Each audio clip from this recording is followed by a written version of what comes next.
to me on my screen is Ricky McManus, who can also introduce herself if she'd like. But we're thrilled that you're taking the time to do this on a great summer evening. And it's an important discussion, right? And so this is a second in a series of discussions about safety on set.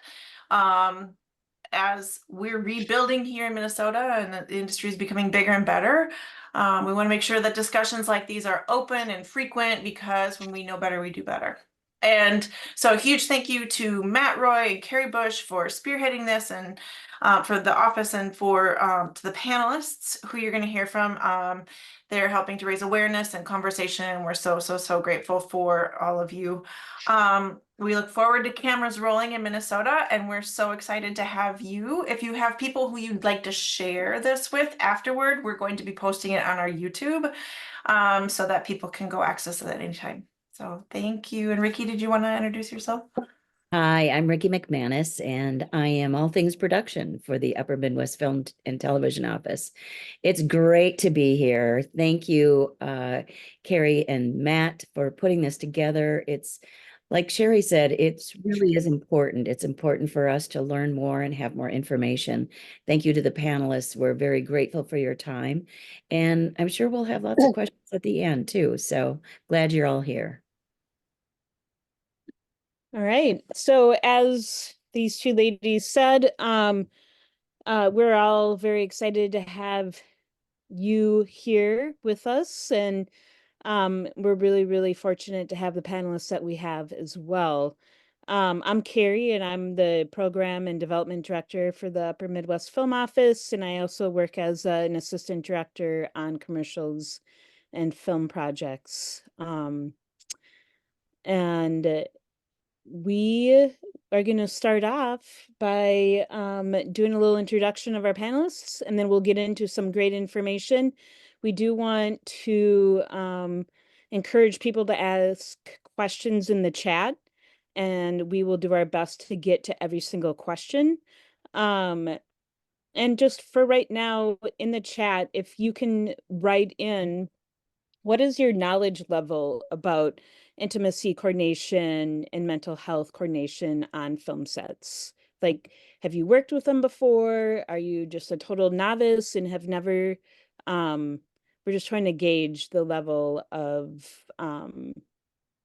education and experience that the participants have right now. And we're going to speak to it on all levels. But feel free to put that in the chat as you can, and I will just hand this over to Matt to introduce himself, and then we'll introduce the rest of our panelists. Hey everybody, I'm Matt Roy. I'm the project coordinator with the Upper Midwest Film Office. I do a lot of the workforce development programs with Carrie, Sherry, and Ricky.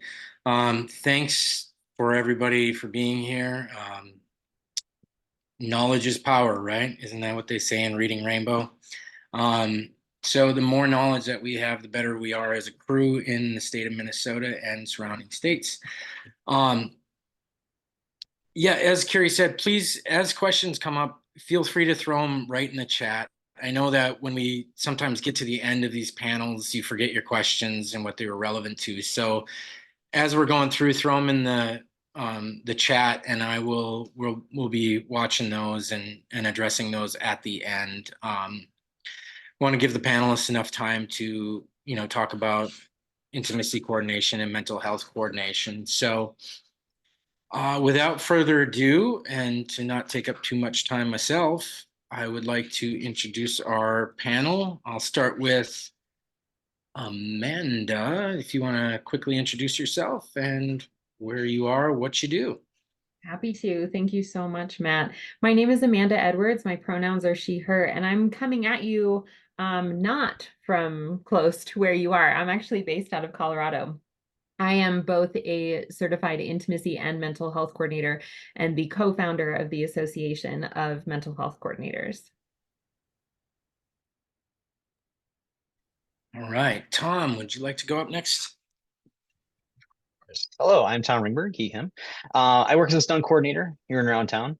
And I did work as an intimacy coordinator and director for some time. I was certified under IDI, Intimacy Directors International, and then was grandfathered into which is now IDC. All right, Beth, you're up. Hi, everybody. My name is Beth Pecunis. I am a certified intimacy coordinator here in town, but willing to travel. I am certified through Intimacy Professionals Association. It's just one of the few places that you can go for training that we will talk about later. Awesome, thank you. And last but not least, Lily Rains. Hi, Lily Rains, she, her, hers. I am a storyteller who's worked as an intimacy professional in theater and film and in educational spaces, currently in the Twin Cities after being in Los Angeles for most of my life, celebrating 4 years as of today. Glad to be here. Thank you so much for facilitating this conversation, Umpho. Thank you, Lily. And a representative of IATSE, the Vice President, April Henricks, is also on the call. April, if you want to just give a brief intro. Sure. April Heinrichs, VP 490, and I'm also a crew member and hair, makeup, effects.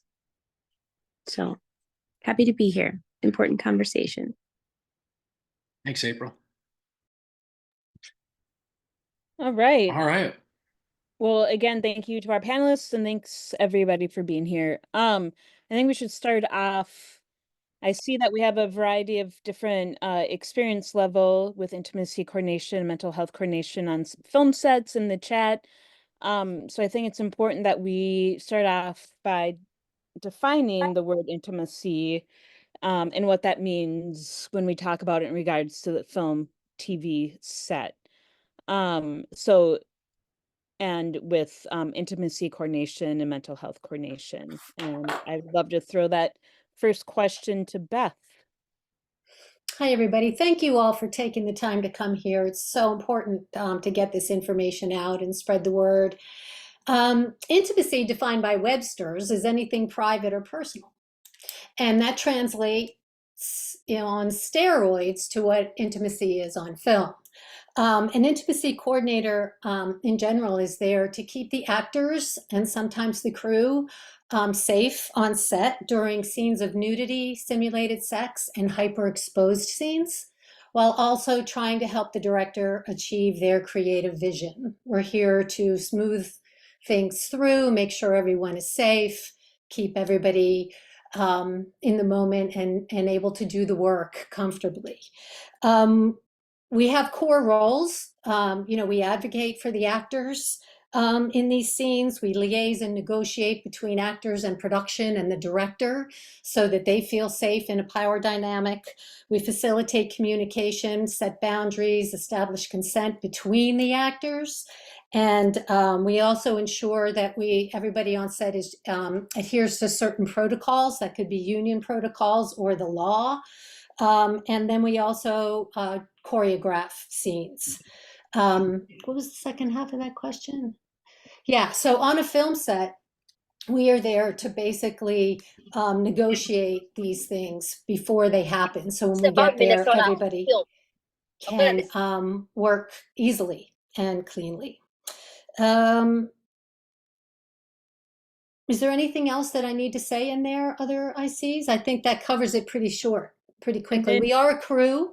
We are a department head of one, which is a unique position because we don't have other people in our department as of except for the occasional assistant and possibly a mental health coordinator if necessary. But we are a department head of one, so we are invited into those meetings.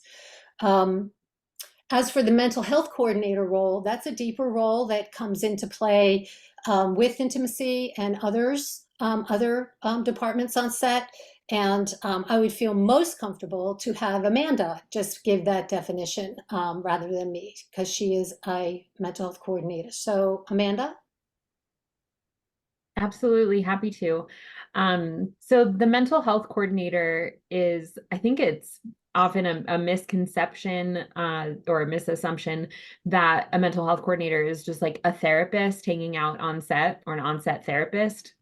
In fact, mental health coordination isn't just maybe mental health first aid, as you might imagine. It's also getting an intimate understanding of the diagnoses or symptoms that are being portrayed and supporting production to portray those things in a really responsible way so that we are not perpetuating harmful stereotypes or tropes in the media, so that our audience members can have a consensual, ideally uplifting in the end experience when they're witnessing seeing themselves potentially or their loved ones on screen with mental health, trauma, intimate partner violence, substance use and abuse, those issues that either are mental health or intersect with mental health, can absolutely benefit from having a mental health coordinator on set to support the storytelling, but also to support the individuals, both cast and crew, who are engaging in the creation of that art. Because the reality is we don't know what people's lived experience is outside of the professional setting.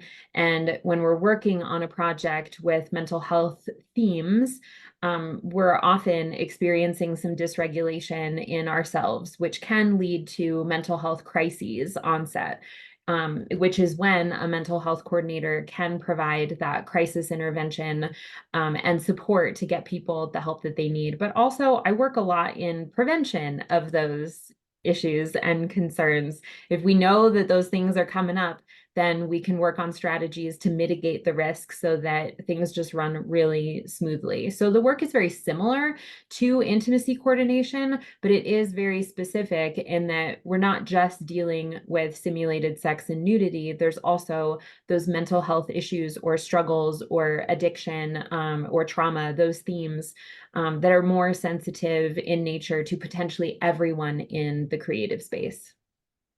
If you don't mind, I would like to add one thing off that just quickly, Amanda, because the intimacy does extend beyond simulated sex and nudity, and it falls under these other hyper-exposed or vulnerable scenes. When we talk about sometimes with the mental health coordination, that can be something that's happening with a minor. It could be something that's happening in a crime scene that's being shot. It could be something that happens in an OR. So a lot of times these roles overlap because it's not just the sex part, but sometimes when a minor would feel vulnerable on set. So Absolutely. And Amanda, you sort of answered the question as the why part of the question. You know, why do these roles exist, and when did they kind of come up in our industry? But I think the biggest question that I have is, when is it right or when is the proper timing for a production to hire these roles? Do we bring them in right away? Do we wait until we're in production? That's an awesome question, and one that there isn't a cookie cutter answer for. I love being involved in the process as early as possible. I have supported productions on even casting to be sure that they weren't putting someone in a role which was setting them up to have creative difficulties later because of boundaries that might come up. People think they want in on a project, and then when they hear more about what might be expected of them, turns out they might not be a great fit for that project. So absolutely using an intimacy coordinator, a mental health coordinator early in the process can be hugely beneficial. We also do script breakdowns, looking for things like tropes and stereotypes, looking for how characters develop over time. We can provide feedback on storytelling, on making moments of intimacy more interesting to the viewer, so it's not just the same thing that they've seen over and over again. And we're happy to provide that feedback. But also, I'm a big fan of not being in anybody's way. So if a production has all of that set and they're ready to go, and they just need me to obtain those boundaries and consent for performers and to be there on the day to mitigate the risk in the moment, then that's all I need to do to fulfill the role. But yeah, every production really is different, and it's really up to the IC to advocate for what they see as being the best fit for that production when they're being brought on board. And also for people to, even directors have boundaries and can say, this is my creative boundary and I need this creative control. And then an intimacy coordinator should be able to negotiate and work with that. Right on. I mean, I know as an assistant director and someone that is one of the people that's responsible for safety on set, a lot of this work has fell on assistant directors, right? Like along with like, all the other things that we do. So I'm so psyched and thrilled that like this is becoming more of a trend to have both intimacy coordination and mental health. I mean, it's so important. We're recreating life, right? Like, of course, in so many ways, we need experts to be able to help direct and make everybody feel safe. So it's very exciting. So I'm going to ask this question to Tom as like a stunt coordinator and a person with intimacy and domestic violence coordination experience. Like, how do these roles interact with the departments and actors? Yeah, so I mean, with working on specific domestic violence scenes, like there are some intimacy coordinators that don't do violence. I got into intimacy because a lot of my work was domestic violence, a lot of the stuff that I was working on, and I felt that it was just finding a better way to make sure I was doing all the proper practices.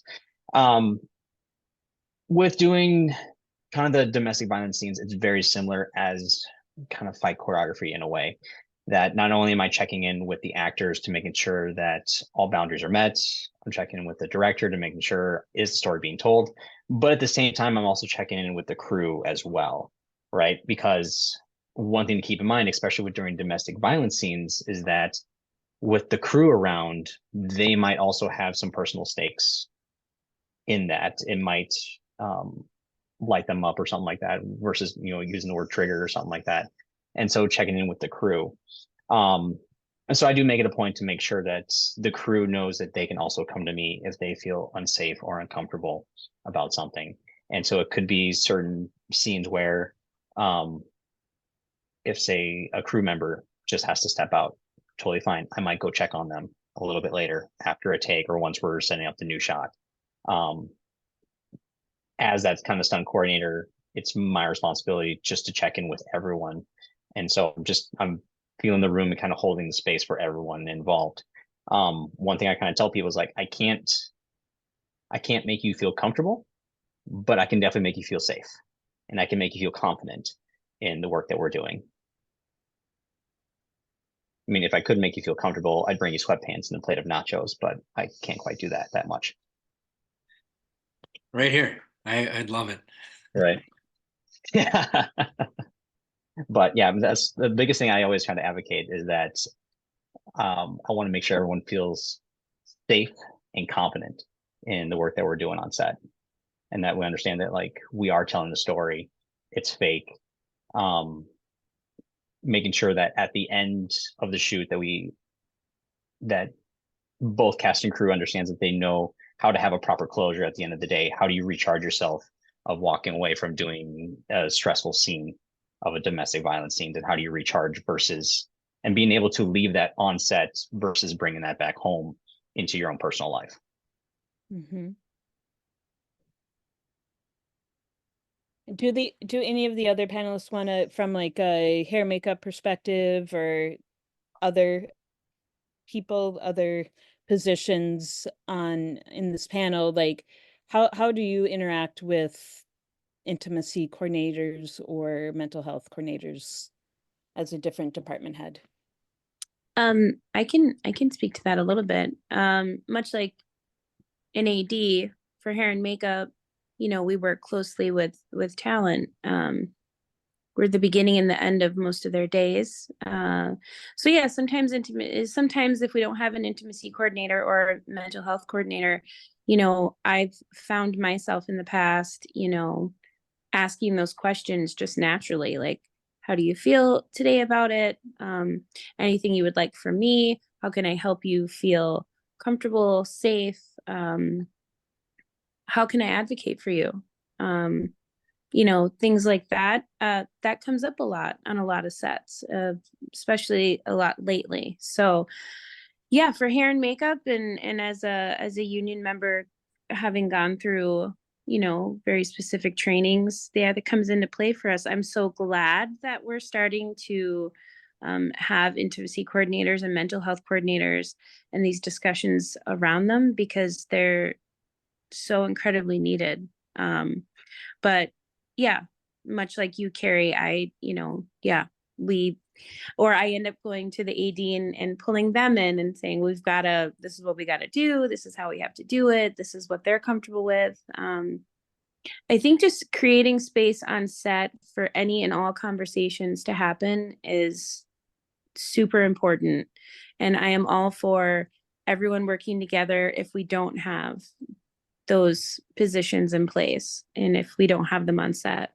So Yeah, and I think to, piggyback off of that a little bit too, I think it's important to empower. That's why these discussions happen, is to empower us as individuals too. If we're reading a script and we've gotten a role or we're part of a project that may have some content that we're not comfortable with, like, who do we talk to? How do we, where do we go to bring that up? So. Mhm. And again, I'm just so excited that there's more of specific roles to deal with this very specific issues that come up. And I've seen it happen again and again. And okay, so I want to be clear that like intimacy coordination and mental health coordination isn't just about like the act of sex in a film. That there's a lot of different things that like fall under the umbrella of intimacy. And Lily, can you kind of talk about what some of these again, reinforcing when an intimacy coordinator comes up?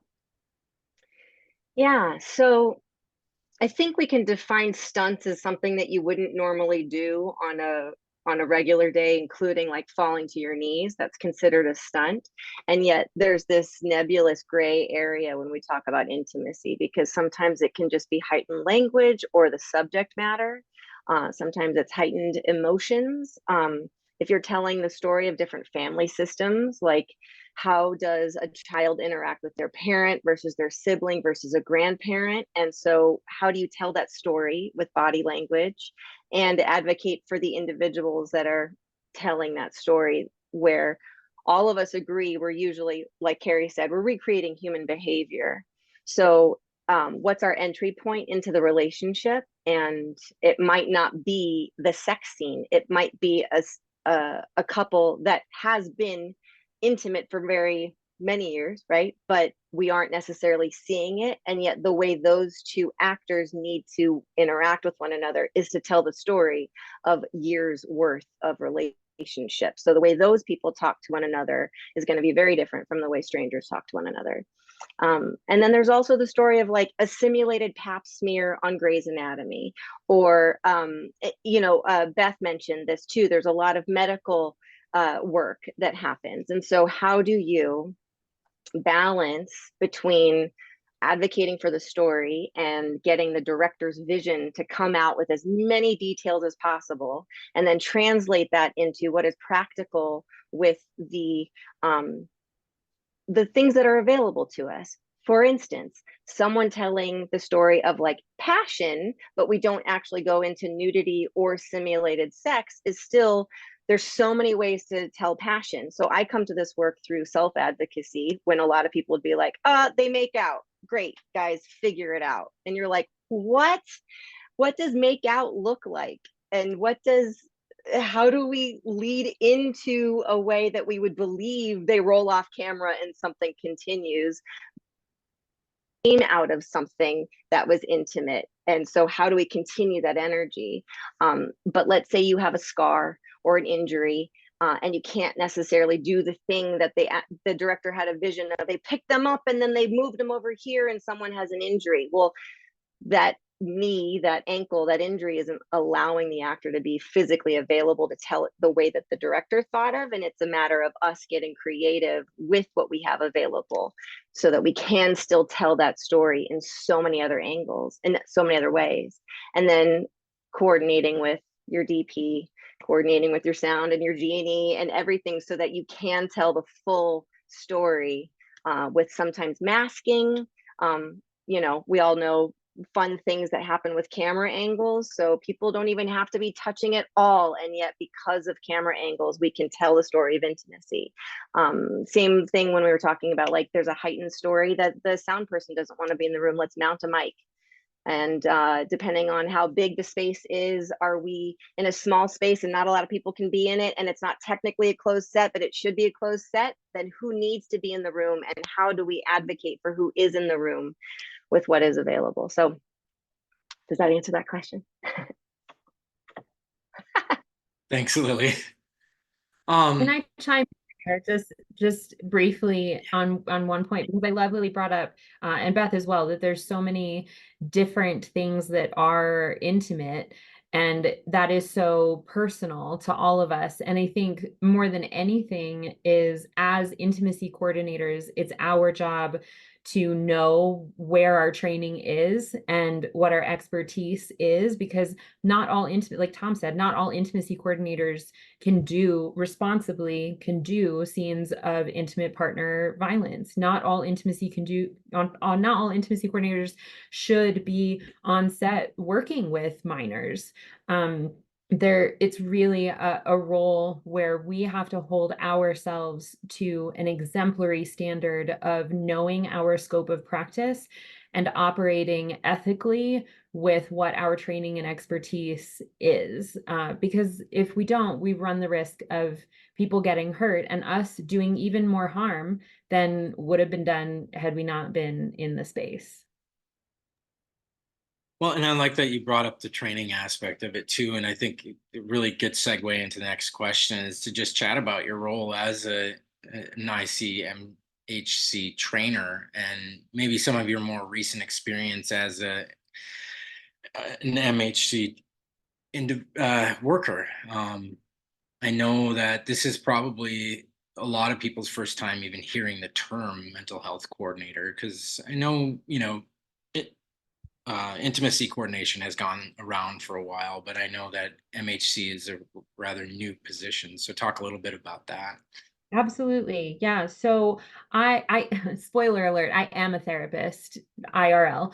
And I had been doing intimacy coordination for years and realized that when people knew I was also a mental health clinician, they were pulling me in to do on-set therapist kind of work. But then it became like being an intimacy coordinator, but doing mental health things. And I thought to myself, it's not responsible for me to call myself an intimacy coordinator while I'm doing this therapeutic, mental health specific work, because then anyone I work with is going to think any IC should also be able to do those things. And so I started calling it mental health coordination back in, I think, 2021. And since then it's exploded and there are mental health coordinators internationally now. And I do train most of them and consult with most of them. It is a super new thing and we're being used in a lot of different capacities. I've been on set for HBO and Warner Brothers for torture scenes. Because you don't know, lived experience in the room, maybe someone has experienced something similar to that, or hearing the sounds of that might be really activating for a crew member.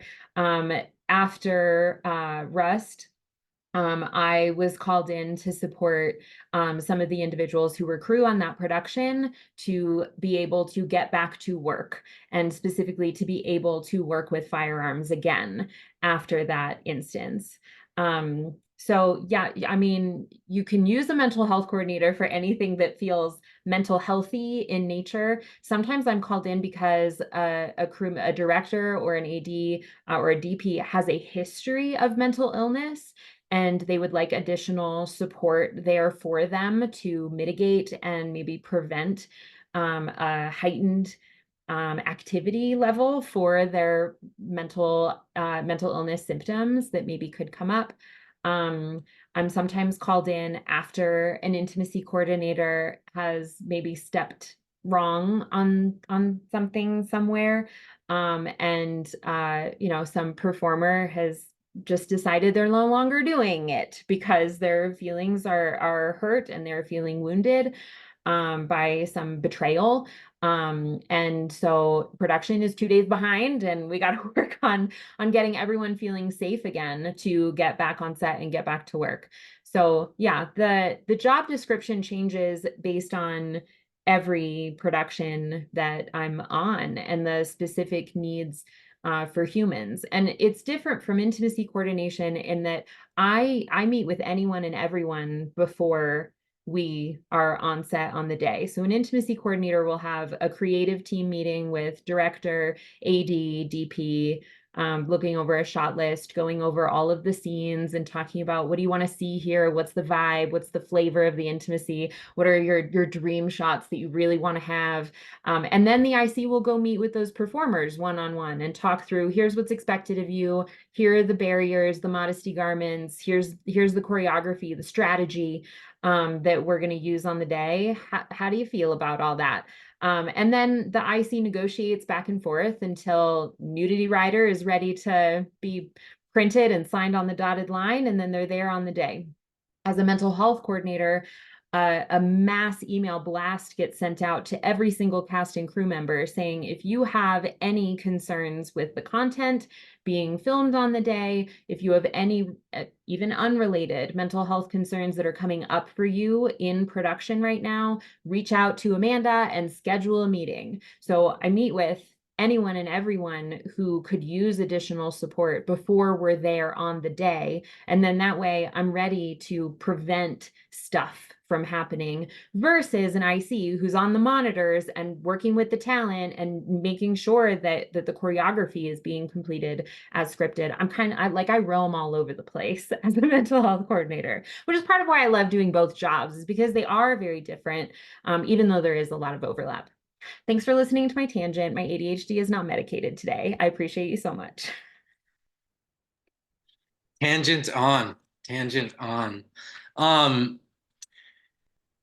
I want to talk a little bit about closed set. That term's come up a couple times, and I know first getting into this industry as an actor, I had no idea what closed set meant. In fact, the first time I was like, am I okay? But I want to ask Tom, especially with dealing with domestic violence and intimacy, when should we call for closed set? Who calls for closed set? And, as an actor or as a crew member, do I advocate for myself, and who do I talk to about, recommending a closed set? Yeah, definitely. So I think if even on say the day of, I always tell talent hey, if you don't feel safe or you don't feel confident of having so many people around, let me know. I'll be more than happy to then call a closed set. So then we'll minimize who's specifically going to be in the room or who's specifically in the area. Primarily kind of closed set dives a little bit more on the nudity side of things when it comes to removing clothing. But when it comes to the domestic violence scenes, the way I kind of choreograph it allows talents the power to kind of understand what their movements are. I tell them, this is a blank canvas. We're looking at broad strokes first, no emotions, but then we just kind of work in the choreography. That allows them to kind of think of it as fight choreography. And that if they ever do feel unsafe, they just yell, hold, we stop, we readjust, and then we figure out where can we pivot if we need to. And so it could be I just don't feel confident having so many eyes on me during this scene, and says, cool, let's figure out who just needs to be in this room, probably DP, Director, you have that wonderful Wi-Fi monitor. Why don't you just hang out in the hall real quick? If you need anything, just yell. I'll be more than happy. And so, it's just talent, DP, and maybe myself. And so everything can kind of be pivoted and adjusted even day of. But normally when it comes to like nudity, that's something that's done way ahead of time. That's kind of planned and organized on when certain scenes will be considered a closed set. And then any of my other IC friends are more than happy to kind of pitch in on their viewpoints on closed sets. I would love to add one thing. When in doubt, if you're a filmmaker, when in doubt, use all the information you can find easily for free on the SAG-AFTRA website. Use that. Even if you're not doing a union feature, use all the contracts as a launching off point. They have specific language around nudity writers and any changes that need to go 48 hours ahead of time. It's really important to empower everybody on your set, fix things in pre, so when you're on the day, you get to just collaborate with one another. You get all of that structure out of the way and communication. So that's my only add to the closed set conversation and nudity specifically.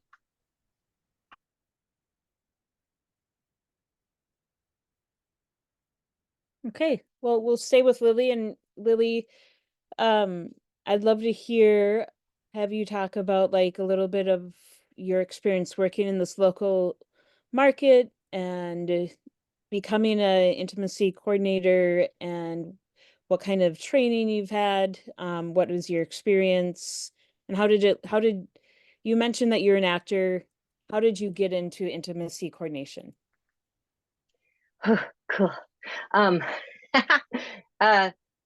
So I've been an educator in middle school, high school, and college programs, as well as a professional acting coach for many years, and an actor myself. I've never been cast in a situation where I would have to be in a simulated sex scene, but I have been adjacent to and happen to be I'm a de-escalation coach. I have been a mediator for many years. So by being an over communicator who understands all the roles in production, above and below the line, both sides of the call sheet, it became very easy for me to just facilitate conversations. And then being in educational systems and theater programs, working with young bodies, for whatever reason, all of my bosses would think, hey, Lil would be the person to come in and have what could be a potentially uncomfortable conversation around people of the same gender playing Hamlet and Ophelia. And how do we create something together that honors the story and the bodies, the young bodies. And just recently even did Grease and Shakespeare in Love with high school productions, because for some reason people still want to see intimacy on high school stages. But as intimacy itself has evolved as an actual department and a practice itself, I've been taking classes like so many of my colleagues here with IDC, TIE, NSIP, IPA, Transgender Training Institute, right? Like we're all probably mental health first aiders. And then yes to all the training and on-set experience, but truly I have to honor my two mentors that are on this call, which is Amanda Edwards and Tom Ringberg. Those are my go-to whenever I'm like, what am I missing? Where are my blind spots? Let me make sure that I don't miss anything. Because right, so many of us, as budgets get smaller, our opportunity to work under people is less and less. So finding those relationships and taking those people to coffee and or donating your services on Zoom is like invaluable, so that you can make sure that you're making the ethical decisions, saying yes to projects. And working in this local market, the Twin Cities, has been really awesome. I have had, I think, 3 jobs simply because an actor said, I'd like an intimacy coordinator. And that's been for everything from, right, Canusa Street, which was a comedy, but it was a sex scene that was being told off camera. And if you don't know the filmmakers as an actor, you're like, I don't want to be the butt of a joke. I would love to tell the story of what that could actually be, but I don't know what it is and I don't know these folks. So I'd like an intimacy coordinator to advocate for what that is and make sure I say yes to the correct project, right? Or I say yes to the project knowing what I'm getting into. So that happened and it was hilarious and everyone did a great job. And then there's other ones where it's like multiple partners and some and varying stages of nudity. So it's interesting to be in the Twin Cities where so many people are wanting to do right by their actors, which is super inspiring. And there have been times where people can't afford to necessarily have someone on set, and the script didn't necessarily call for someone to be on set. So it was a matter of like a consultation with the director just to tease out and get specific language around what it was that they were truly looking for, only for them to be able to go into a conversation with actors and have a great creative collaboration. And then most recently working up north, Carl and Lost 40 brought me up, and there was no typical intimacy at all, but it was telling a very, very intimate story between two people. So it kind of ended up being more of a movement coach, where my history as a dancer, athlete, clown, you know, all these things was super helpful in order to be able to tap into what those two bodies could do on camera with the lighting. And it was just a beautiful collaboration. So it's been really awesome being in the cities and then also traveling or working remotely on Zoom if that's what's available. Well, and I Right think on. you brought up a great point too, is the, going back to what is intimate. And I think, that's a great example of it. There was just a tension between the two characters, and that's what we wanted to show. And, the director was having a hard time explaining how to get there between the two characters. So of course you bring in somebody that can help and assist in like, what's the language behind that? What is the proper touch to have? Like what invokes an actor to make these decisions? But yeah, I think that it's, I think intimacy too is, a crying scene. A very, like, you have a death in the family. That is an intimate moment with a character that's showing that. And I don't, I to all the actors that are on this right now, I think just, use this Zoom for future projects too. If there's a scene that you want somebody, advocate for yourself. Okay. Beth, I'd love to hear about I know you've had a lot of training and experience. I'd love to hear about that. And then also for the participants here to hear about any resources they could seek out if they're interested in kind of digging deeper into the intimacy coordinating programs that you've been a part of. Okay, thank you, Carrie. I had decided to come into this role because I had many, many, many, many years in film production as a writer and a producer and a director. But I also had a lived experience that was separate from that, where I studied the mental health, or I was actually sexually assaulted on the job when I was very young, and all these things started to come into play. So when this role came around, I thought that it would be the best place for me, and had it been established 20, 30 years ago, I would have been in this role all along. My experience is very broad. What I do have a very deep experience with, though, is real people being asked to act, which you will see oftentimes in reality or in nonfiction television where they're doing dramatic recreations. We started doing this years ago with the History Channel, where they didn't hire actors to do the recreations. The poor people who believed they had been attacked by some legendary creature had to reenact this scene. So I have a lot of experience with real people, and well, I shouldn't say that, non-actors and minors, non-actors. We bring that up only because, say you're a 5-year-old actor or a 7-year-old actor, and you have to come into a room, and you're a young girl, and the father is played by a 45-year-old man who you've really never met, and they have to pick you up and play, so it's situations like that. But my training, I took the training. I had been doing a lot of this work over the years in these situations, but I took the training because I felt like, first of all, I needed to I needed to know what I didn't know. And a lot of it fell into the category of your body keeps the score and trauma informed work. And like we're talking mental health first aid and all the mental health stuff. Now, just to clarify, we're not mental health coordinators, and a good IC will know when to call one rather than to try and do it themselves. That's a no-no. There's a very narrow scope of responsibility with intimacy coordinators. We are there to advocate for the actors and liaise with production and director in simulated sex, nudity, and hyperexposed scenes. And that's pretty much it. So I learned a lot of that rather than just going in and trying it, especially with these non-actors who were incredibly nervous in the first place. So the training to me was very helpful. And I think for anyone, even if they've been in this role for a long time, there are places you can go to get a la carte training, you know, if you feel like you need to brush up on trauma or something like that. I'm going to put a bunch of these resources in the chat right now for you. There they are.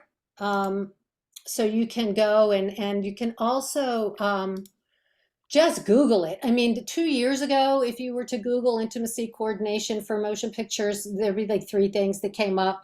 You would get IDC, who was working on The Deuce. You would get the people with Euphoria and the sex education. They're all the people that are doing the training now. So if you're going to go into these organizations, which I listed into the chat, those are the people who are doing the training or organizing these organizations. So yeah,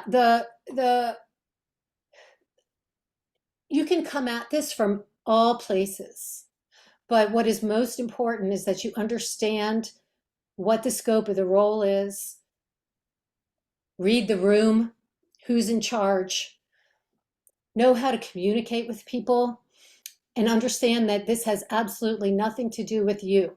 Your ego, leave it aside, other than trying to advocate for yourself in certain situations and have difficult conversations, but you're really trying to just bring forth information and resources that will help everybody feel safe. So I continue to train. I continue to take classes. I take deeper classes. I'm not an actor, though I have acted in my life. I would never call myself an actor, but I take acting classes.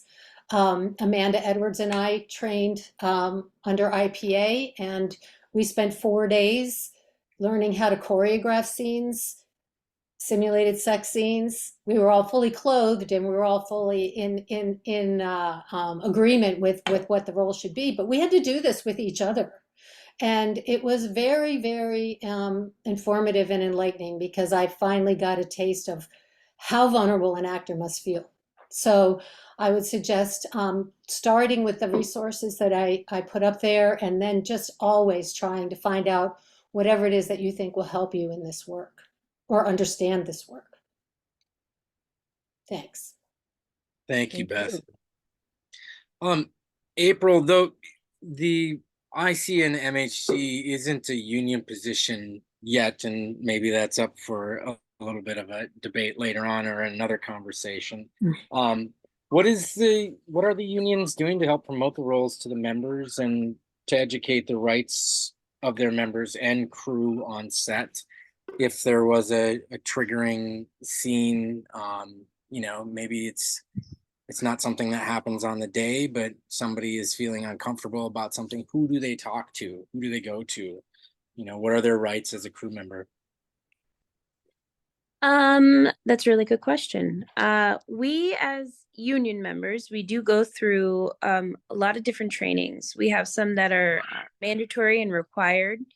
And then we have some that you can take at your leisure. We actually have an incredible training committee, and we get to take all these wonderful trainings. Mental health first aid, that's one. We also have harassment training. We have a lot of safety trainings. So we get all these wonderful trainings under our belt. And when you're on a union set, typically there's a steward assigned that the crew is made aware of. So if you have a safety issue or concern, whether it be a physical safety, sexual, emotional, those kinds of things, you can go to your steward. And when you go through the steward training, I have steward training, you're you're given those resources and those contacts to be able to go to. So, you know, on a union set, if there are safety concerns and I'm the steward, I'm looking and hoping that there's an ICMHC on set as well that can partner with and help. But we have a lot of wonderful training at our fingertips. A lot of us take it, even the ones that aren't mandated. It's so important. Everyone should be able to feel safe coming to work every day, and whether that's in front of or behind the camera. So, but if you're on a non-union set, I want to point out also that you can always call the local. We'll send out some resources also for everyone, but whether you're working on a union or non-union set, we are there to also help. You can always call us, and we'll help in whatever way that we can. That is for Thank sure. you. Can we add also, if you're non-union but working on a, you are also covered by the union. Can you say that again? You cut out a little bit, Lily. If you are an actor working on a SAG project but are not yourself a SAG actor, you are protected by the SAG contract that you're working under. So you too can call SAG after. Great. Yeah. Wonderful. Well, I think it's a good time to jump into some questions unless the panel has anything else to add. I'm sure some more stuff will come up in the next half hour. So let's give ourselves a little bit of breathing room and let the audience kind of lead the way for us. Kate had a great question for you, Tom. You mentioned closing out the day in a way that limits to bring stress of simulated trauma home. Can the panel give some examples of how to go about this? Yeah, exactly. So part of my training is like the 5 pillars of intimacy. You have communication, context, consent, choreography, and then the final one, closure. Closure is just a way, it's primarily for the actors and performers of just checking in with your partner both before and then after. It's almost the same way as like a slate that we clap in, either like a simple high 10, taking a breath together, just to kind of signify that like, hey, we're in this together. I trust you, you trust me. Let's do it. And then you tap out at the end of it. That way, what that kind of signifies is that, you know, you are there as the character, you're not there as yourself. And that way, at the end of the day, even as you're like taking off your costume or like your wardrobe, like you're taking off that character and thus leaving it there on set versus bringing it home. When it comes to the crew, it's more about me just kind of checking in. I just kind of float around a little bit. I check in with everyone, just saying, hey, how are you doing?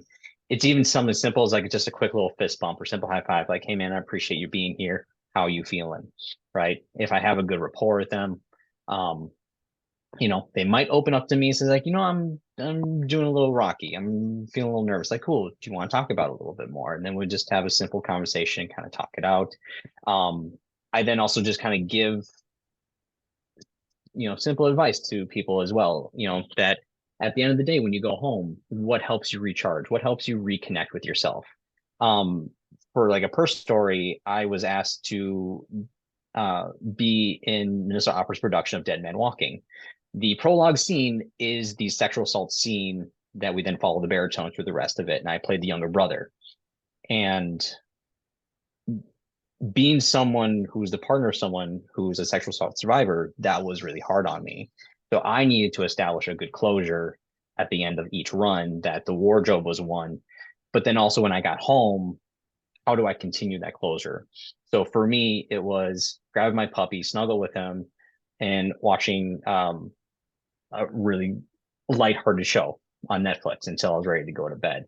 You know, for some people, it's, you know, it's cooking food, it's cleaning, you know, whatever helps you to kind of reconnect back with yourself, versus leaning on devices like alcohol or binging other substance type of thing, versus, or then also holding on to that character. So then it affects you within your daily life as well. To kind of help answer some of that question a little bit. So it's like, how do we develop the tools to then leave that character or leave those emotions there on set without bringing them back home and affecting us into our daily lives. Lily, you had something to add to that? Yeah. We all, Amanda just posted a great link in the chat called the Warm Down. So look at that. But I wanted to share too, you hear the cliched term showmance. And the reality is that you are putting your body and your spirit into these spaces with people. And it doesn't matter if there's technically intimacy being told or not.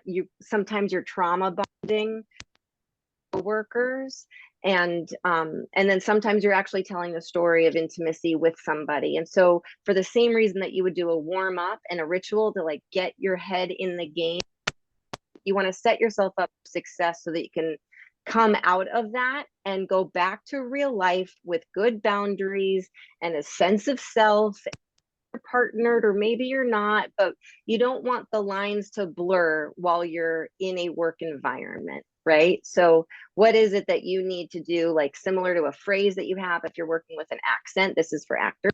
If you're working with a certain phrase, will help you get into that accent.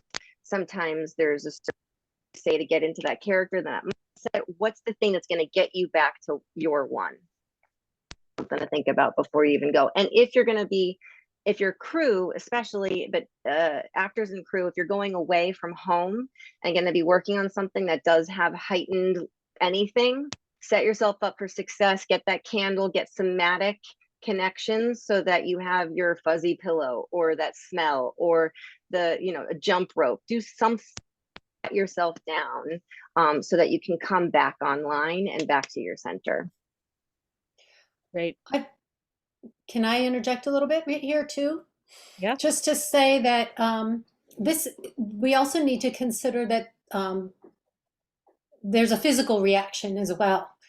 Your body will be, reacting emotionally and mentally, and we have these closures. But the body doesn't know what's make-believe and what isn't make-believe. So a lot of times there are physical reactions, the showmance, the things that develop over time. But I mean, we need to also be aware of those considerations, which is why we often talk about things like modesty garments and barriers and things that prevent touching actually body to body. And those kinds of exercises can also help people kind of separate themselves from whatever their body is doing. That can be very confusing to actors. Mm-hmm. Real quick, Beth just spoke about some things that would be in an IC's kit.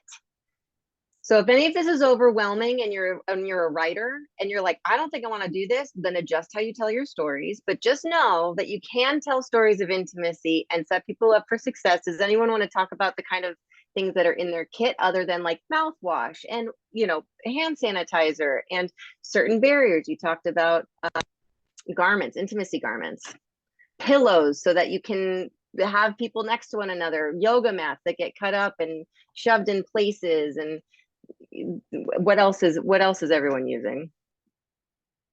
The 9-inch, what is it? The Pilates ball, a deflated Pilates ball, anything that prevents really touching the other actor. I have a whole kit right here. If you had the time, I could pull it out. But there are actually even companies out there that provide some of these modesty garments and pasties and other things that are necessary. Yeah.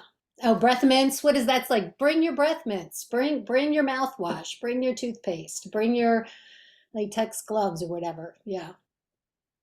Lots of fun things in the kit. Now, Amanda probably could talk more. Yeah. Well, my kit's a little extra because I do the mental health stuff too.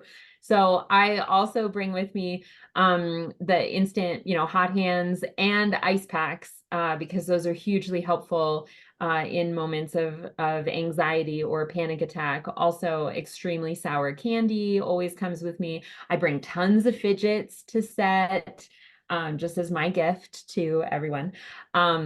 I also bring a massage gun because everyone gets real tight by the end of the day. And I can usually sneak that to people when we're on a break just for a few minutes.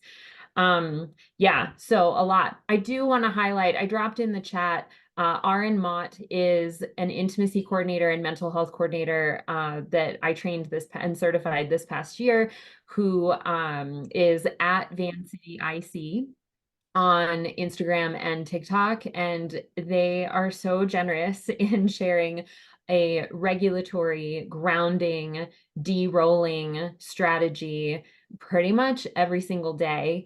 And they're speaking to both cast and crew members with those strategies. So please, if you're looking for more resources for how do I get back in my own skin after playing something that feels really extreme for me, or how do I just let go of the stress of a hard day, I would encourage you to check out their channel, because just so much good in there. Hey, Amanda, a question that we have in the chat is like, how does someone become a mental health coordinator, counselor? Like, do you have to Yay. have Thank like you. advanced, like, you know, higher education, advanced degree, or how do you do it? How do you get So into it?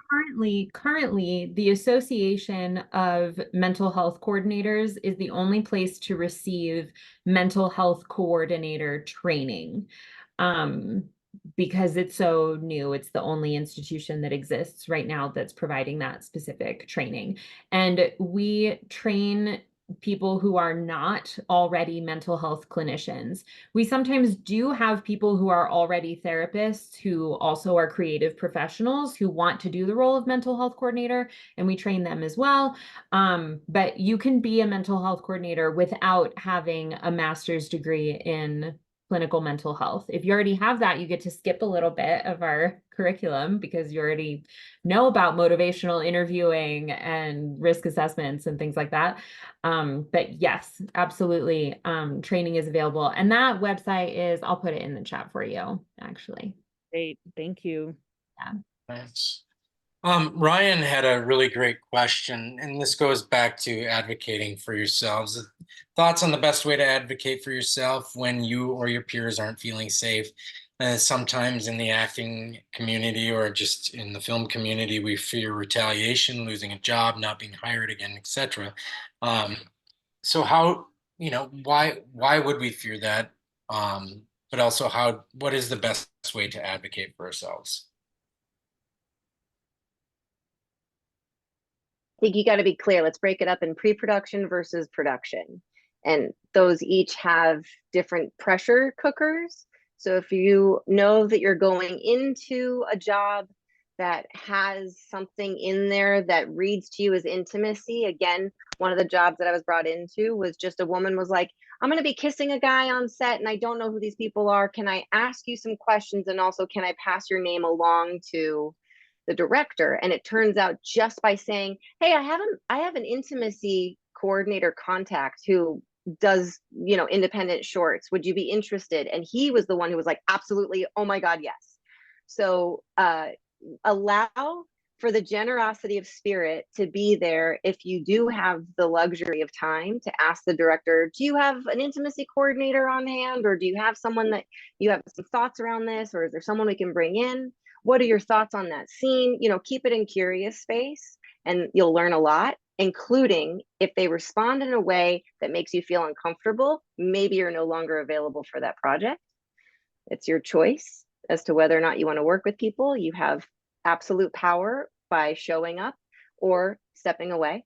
If you're on, I would say in production, you have your AD and maybe a producer, but your AD would be the person that you would want to touch base with and ask, hey, what's the plan for? And that's my pitch. Carrie, I see you nodding. I would love to hear other people's thoughts. Yeah, I mean, as I mentioned, like as an assistant director, I've had and as a woman, I'm often a person that actors feel safe coming to say that they don't really feel safe with what the director just kind of outlined or so that blocked for the scene. And so, I think always, like, if you're in a situation where you don't have an intimacy coordinator on set, definitely go to the AD, go to, like April said, like hair and makeup is pretty close with the actors. They know how the actors can be themselves around the hair and makeup departments pretty easily. And know that there's like other people on set that are going to advocate for you wanting to feel safe to do your job. So that's like the bottom line, right? Like people just want to be safe and do their job. So and you know, I've definitely been in a position as an AD where I'll take it like for myself, like put it on me so that I shield the actor. In a way that they're not, you know, they don't have to use their direct words to them. But it's always better to have an intimacy coordinator, and it's always better to have it figured out in prep as much as possible, but that's not always a possibility. Did anybody else want to speak to that? Any of the other panelists? Another I'll do a question. Mhm. Oh, go ahead. Just a real quick add is that the other actor sometimes, depending on the dynamic, you know, reading the room, just seeing where it is that you're at. And the biggest thing that I feel we're doing is mitigating power dynamics so that people feel equally invited to collaborate on telling the story of intimacy. So if that feels off, then you got to go with where you feel like you're the most useful and most empowered. And that might be to your other actor, it might be to the AD, it might be, you know, you change it up, or you call one of us and get a consultation so you have good language to use when you go into your next call. Mm-hmm. Definitely. Tom, did you want to add to that?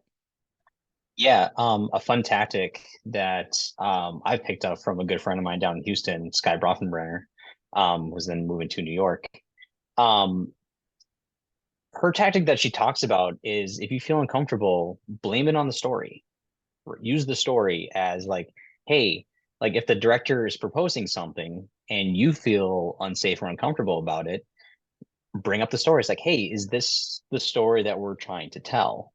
Right? Is this what we are going for? Right? Using words we versus, you know, trying to single yourself out. So that's another tactic that you can also think about as well is, you know, blame the story itself, right? Is whatever action that the director is proposing, is that the best solution to tell the story? Mm-hmm. That's a great point. Owen had a question about hyper-exposed. And Owen, I'll try to get to all your questions here, but I did want to touch on this one because it was a ways back. So would any of the panelists want to speak a little bit about what hyper-exposed means?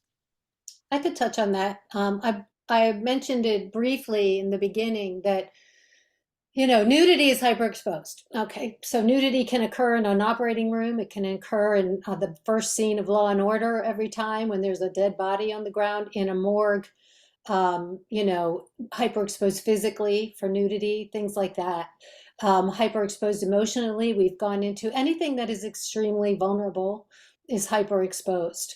But in the context of the definition of intimacy, it normally has to do with nudity or simulated, nudity or any sort of other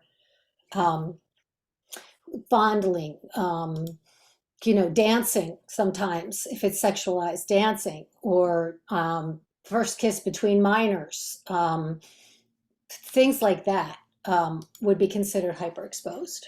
I would defer to others too for more.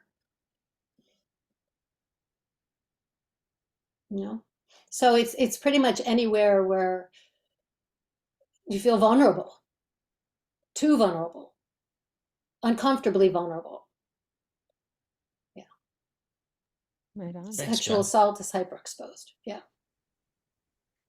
And then Which is also a second, personal, right? I just want to say that's also a personal thing. And I'm sure that we all are aware that culturally one person's normal is another person's extreme. So that is where you have to be the boss of your own experience and Right. make sure you're partnering with the collaborators that are in alignment with what you want to do. And you might look, your meat suit, if you're an actor, your meat suit might portray someone who would be more comfortable with certain stories. That doesn't necessarily mean that you are. So again, just being empowered to communicate and ask questions. That's such a good point, though. Just quickly, that when you're talking to actors, especially in the US, you have to be very careful that you're not directing the actors, yet you still have to talk about character. So when you're talking to them about character, and what Lily just said, that character might be perfectly fine with doing what's in the script, obviously, and you're not. You have to really be able to discern between the actor and the character, and to be able to use language for both times when you're talking, to character and actor. You set the character's boundaries from the actor, right? But the actor needs to be able to move freely for what the character would do. So it's a lot of what we do is very, very focused on language. Wouldn't you all agree? It's very much in that's foundational, is understanding the right way to communicate with those people, and even asking them sometimes, how do you like to be communicated with, is sometimes helpful. I don't want to piggyback off that for a second. And I guess this is a question of mine is, recently Michael Douglas came out and spoke out against IC. And I'm wondering what your guys' thoughts are on that, or how do you guys approach maybe a director or an actor who is resistant to working with an IC or MHC? Because there are folks out there like that they want the process to naturally happen and to be, this very old school frame of thought. But just curious what your guys' thoughts are on that. How easy for someone who's been 1 or 2 on the call sheet his entire career to speak freely about unnecessary crew members. There is an unfortunate narrative for some people that ICs are the fun police. I will just say that I come from improv. I'm like, yes, and so if you tell me what works and doesn't work, and we want the phrase of movement to start here and end here, but we know that we can't touch here, that helps to offer other things we can yes and with those power dynamics, it's how do you get people to stay engaged in the moment and present so they can keep discovering, because that's what we're doing. We're filming people discovering things for the very first time, even though it's 100 takes and 3 days later. So the best example would be the IC, I forgot the name, on Poor Things, when working with famous people. Those number 1 and 2 on the call sheet were like, we don't need an IC. And the response was, I'm not here for you. I'm here for these guest actors coming in who are playing the role of the person paying for sex. If you haven't seen Poor Things, I don't mean to ruin it for you, but there is a power dynamic. And so she's like, I'm there for the people that no one recognizes. I'm not here for the celebrities who are comfortable telling a story on camera. I'm here for everybody else.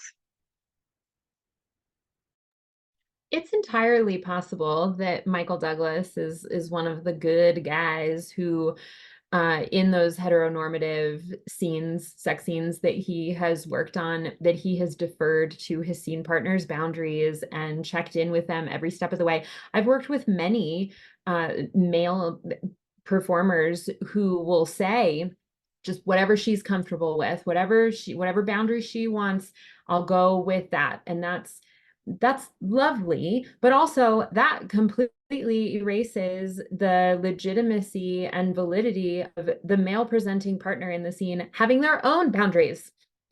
And that's not fair either. So while he perhaps could have been, for all of the work that he's done, a joy to work with in those scenes, he's also not experiencing the opportunity to assert and advocate and even explore what his own personal boundaries might be for shooting scenes of intimacy.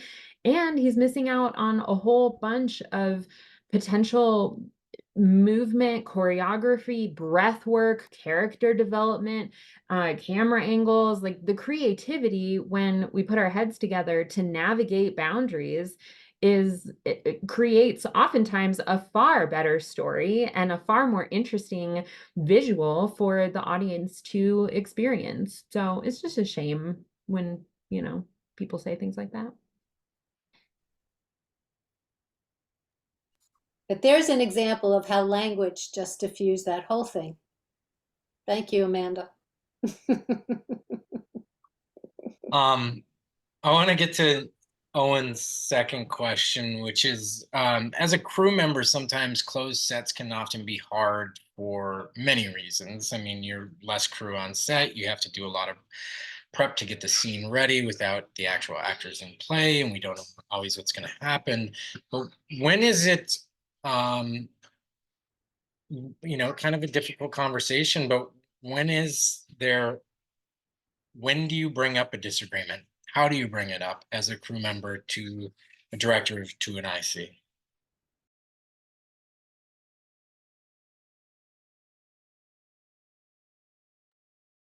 Where do you mean in the process? Well, I guess the actual question is, speaking from a crew side, when a closed set is called, I've always deferred to actors when that's called, but sometimes it makes it difficult or even impossible to do my job. Is there a proper process to discuss a disagreement about who is allowed on a closed set or not? Yeah, And that's this is a coming- conversation you have with the IC. And Yeah. this is like a sound person who needs to obviously be close to the camera in a way that sometimes even a camera person doesn't have to be, right? Or close to the actors or whatever. Yeah, and I've experienced that before. I was once on an indie set as an IC where they wanted to close the set down so much they had me hold the boom mic, and then all that audio had to be thrown away because I'm not a boom operator, right? So since that very much lived experience, I always advocate for a closed set is going to look different on every set based on the production's needs and the equipment that's available and the size of the room and the space and the people and how many, you know, just everything.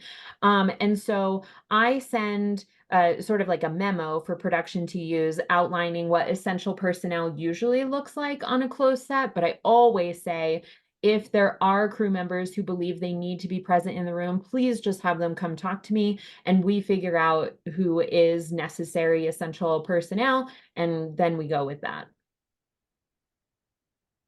Perfect. And that would be the case if there wasn't an IC on a set, you would come to the AD.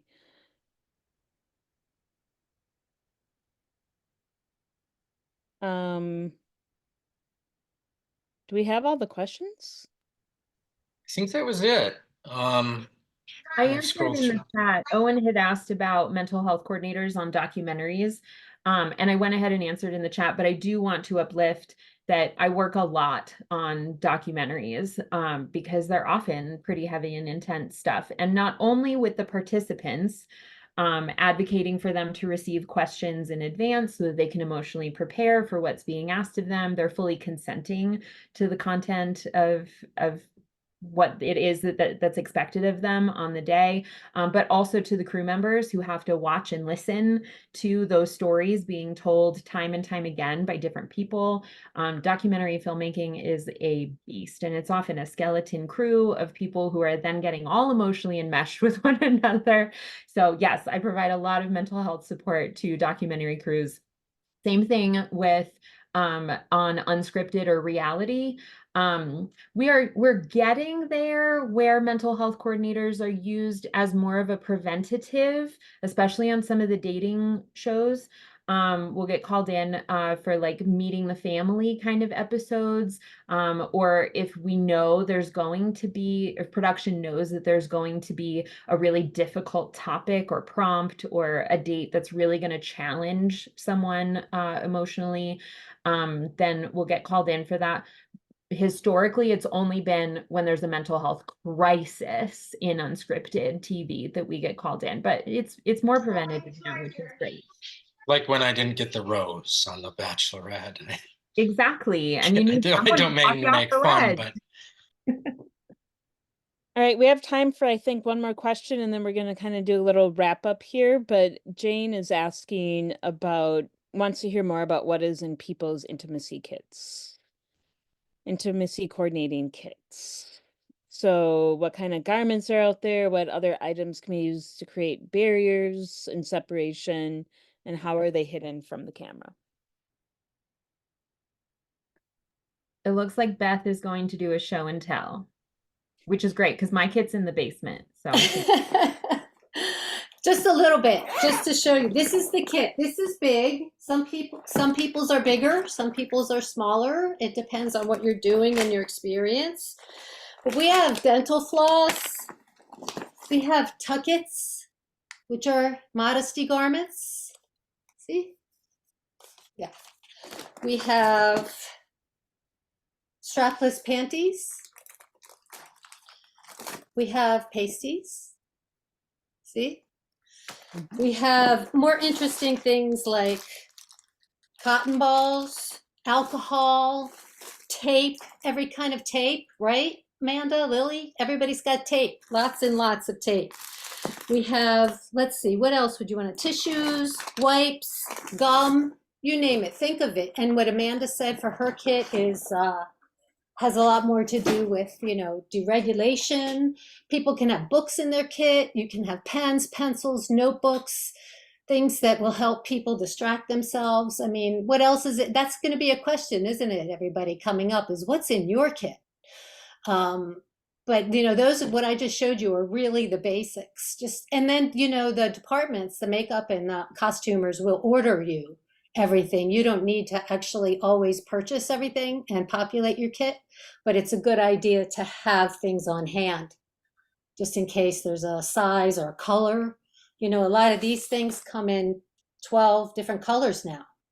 So, you know, they have the yoga mat. That was fun. You take a yoga mat and cut out, what would you call it? A bone shape piece and use it between legs to create a barrier. Yeah. So the kit's fun, actually. Crossword puzzles, whatever you think you want to connect with the actors and provide them with what they need during those scenes. So the alcohol, is that rubbing alcohol or is that? Or whiskey. No, yeah, it's rubbing alcohol. Okay. I wanted to make sure. Yeah. And that's because we're often tasked to support performers to put their modesty garments on, and most modesty garments are adhering to the body. So it's another thing where production doesn't want to talk to performers about how to shave and not use lotion to prepare their parts to be put in a modesty. If you want to have those conversations, let me have that conversation with your performers about how to prepare their skin so that things adhere to them properly, and having discussions about and having the knowledge of which barriers, which modesty garments are waterproof if you're doing water work, which ones are for people with sensitive skin, what to do when someone has an allergy to literally everything in your kit, and then what do you, I guess we're getting Tegaderm then. But then you as production don't have to worry about those logistics. You know that when there is nudity, that modesty garments will cover those spots that the performers want covered. And the barriers provide reduction of friction between and contact between bodies, so that body parts are not actually rubbing up against body parts, that there is something in between, whether it's inside the modesty garment or taped to the outside of the modesty garment, or just like slipped in there real quick while the camera's focused on something else, so that when actors are doing a motion, they're not actually bumping up against each other.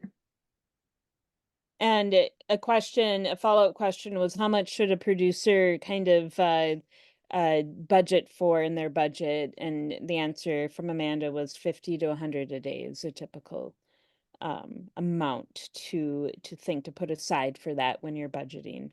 In my experience, other people might be different. Mm-hmm. I think it was 50, but they also purchase these things for you, a lot of these things. So and that's in addition. It's just a kit rental, basically, right? And then they purchase it. Yeah. You got to be prepared. You don't want to be stuck there. And always ask the person that you're trying to hire, what is their kit fee? Okay. We need to wrap up. We have 3 more minutes. I want to be mindful of the time. And I want to make sure that we really thank our panelists for their time, effort, and expertise in this matter. I know I've learned something today.